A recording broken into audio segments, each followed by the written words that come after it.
तीसरा प्रश्न अ, हमारे टेंशन फ्री लाइफ के लिए है कि गृहस्थी में रहते हुए रोजमर्रा के प्रसंगों में टेंशन फ्री लाइफ के कुछ रहस्य आप बताइए। ये हमारा सौभाग्य है कि वो आप आए वो हैं रहस्य के तो लिए आपको पूरा एक सेशन अलग से ही रखना पड़ेगा, क्योंकि उस पर मैंने 200 पेज लिखे हैं, तो बहुत उस पर लंबी रिसर्च है।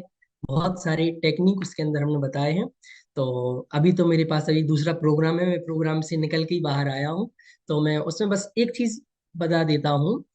बहुत सारी बातें लिखी हैं। उसका जो हमारा पहला चैप्टर ही है, वो है अपने पास रखना।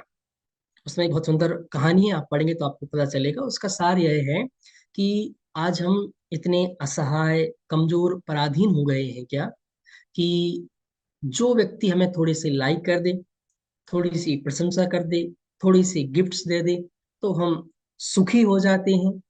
और कोई हमारी थोड़ी सी निंदा कर दे, थोड़ी सी बुराई कर दे, थोड़ा सा परेशान कर दे, तो हम दुखी हो जाते हैं।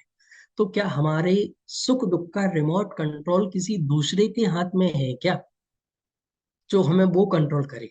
तो मेरा सुख दुख मेरे अंदर है, और मेरे अंदर से ही बाहर निकलता है। मतलब क्या बोला मैंने? मेरा सुख और दुख मेरे अंदर मौजूद है। अब मेरे ऊपर डिपेंड करता है कि मुझे अंदर से क्या निकालना है।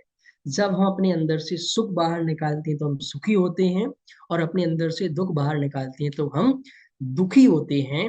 इसीलिए अपने सुख दुख का कंट्रोल अपने पास रखना, अपने हाथों में रखना।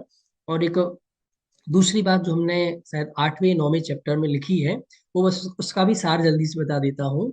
कि सबके जीवन में बस एक कल्पना है। शुद्धतम जी, भाई साहब, शोभा जी, श्वेता जी, मेघा जी, तेजस जी, मिनिका जी, दर्शिका जी, सबके जीवन में, तनु जी, संजय जी, भाई साहब, चित्रा जी, हम सबके जीवन में, कि जब ऐसा हो जाएगा तो सुखी हो जाएगा, ऐसा हो जाएगा तो सुखी हो जाएगा, ऐसा हो जाएगा तो सुखी हो जाएगा। मैं इसको ऐसा कहता हूँ, ऐसा वैसा हो जाएगा तो आप सुखी नहीं होंगे, और ना ऐसा वैसा कभी होगा। आप आज सुखी हो जाएं, अपने आप ऐसा वैसा हो जाएगा, जैसा आप ऐसा वैसा चाहते। क्या बोला? तो आप आज में जीना शुरू कर दें, वर्तमान में जीना शुरू करें। ऐसा हो जाएगा या ऐसा क्यों हो गया, इन चिंतन से, ये व्यर्थ के बकवाद हैं। इनसे कुछ भी होने वाला नहीं है। आप आज का जीवन जिए।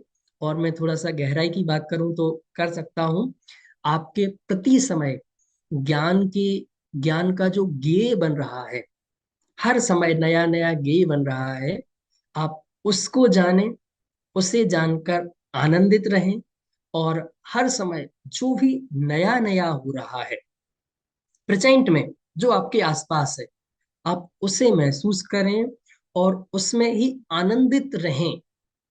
और बाकी का जो ऐसा वैसा है, यदि आज आनंदित हैं तो ऑटोमेटिकली कल सब कुछ अच्छा अच्छा होने वाला है। क्योंकि जो मानता मैं सुखी हूं, वह सुख दशा को प्राप्त हो। जो मानता मैं दुखी हूं, वह दुख दशा को प्राप्त हो। जैसा अपने आप को आप ट्रीट करेंगे, इसके लिए दादा ने तत्व चिंतन में बहुत अच्छी पंक्ति लिखी है कि जो मोक्ष में जाता है ना, मतलब मोक्ष में जो होना है, उसके मार्ग में भी वही होता है। सपोज जैसे मैं कहता हूँ सचिन तेंदुलकर बहुत अच्छा क्रिकेटर बनेगा, तो क्रिकेटर बन के क्या करेगा? बहुत अच्छी क्रिकेट खेलेगा। तो जब वो क्रिकेटर बन के क्रिकेट बहुत अच्छी खेलेगा, तो उसका मार्ग में फिर क्या होगा? मार्ग में भी वो ही क्रिकेट खेल ली है, वो ही क्रिकेट खेल ली है, वो ही क्रिकेट खेल ली है। मतलब मार्ग में कुछ नया नहीं है। जो मंजिल में होना है वो ही मार्ग में होना चाहिए। तो जैसा आप अपने आप को कल सुखी महसूस होना चाहते हैं कि ऐसा हो जाएगा तो मैं सुखी हो जाऊंगा, तो वैसा सुखी आप अपने आप को आज महसूस कीजिए, वैसा अपने आप को हैप्पी आज महसूस कीजिए। तो ऐसा वैसा तो जो होना होगा वो होता जाएगा। और 200 पेज की बुक है पूरी, आप पढ़ेंगे तो फिर आपको बहुत सारी चीजें मिलेंगी।